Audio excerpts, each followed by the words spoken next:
खेळत असतानाच या चिमुकल्यासोबत अत्यंत भयानक अशी घटना घडली आणि सर्वच जण हादरून गेले। ही घटना काय आहे ते पाहण्या अगोदर तुम्ही जर का आपल्या चॅनलवर नवीन असाल तर अशा ताज्या बातम्या पाहण्यासाठी आपल्या चॅनलला नक्की सबस्क्राईब करा। बातम्या गोळा करायला खूप मेहनत लागते, त्यामुळे चॅनलला नक्की सबस्क्राईब करा। मुंबईतील कुर्ला परिसरातून ही धक्कादायक घटना समोर आली आहे। उज्ज्वल रवी सिंग असे 7 वर्षीय चिमुकल्याचं नाव आहे। उज्ज्वल हा नजीकच्या वत्सलाताई नाईक नगर या विभागात राहत होता। मुंबईतील कुर्ला डेपोतील परिसरात खुल्या जागेत उज्ज्वल हा त्याच्या मित्रांसोबत खेळण्यासाठी गेला होता। त्याचवेळी डेपो नजीकच्या परिसरात इमारती बांधण्यासाठी बांधकाम चालू होते। या बांधकामासाठी तेथे खड्डे खोदण्यात आले होते। खोदलेला खड्डा हा पाण्याने भरलेला होता।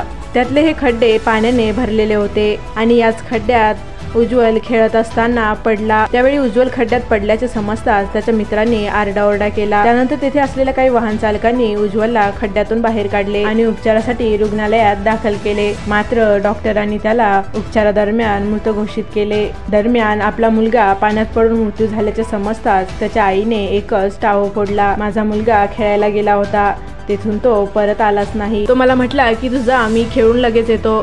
त्यानंतर त्याने मला कळशी भरून पाणीही दिले होते। त्यानंतर तो खेळायला गेला, मात्र वापस काही आलाच नाही, असं म्हणून त्याची आई एकच टाहो फोडत होती। डेपोमध्ये माझा मुलगा खेळायला गेला हे मला माहीतच नाही। मला वाटलं तो आसपास खेळतोय, त्यामुळे मी आतमध्ये काम करत होती आणि ही दुर्दैवी घटना घडली। आपली चूक ही आपल्या मुलांच्या कशी जीवावर बेतू शकते ही या घटनेवरून समजते। त्यामुळे तुमची मुले खेळत असताना त्यांच्यावर विशेष लक्ष ठेवा। आपल्या मुलांची व आपली काळजी घ्या व सुरक्षित राहा व या बातमीला सर्व पालकांपर्यंत जास्तीत जास्त शेअर व लाईक करायला विसरू नका।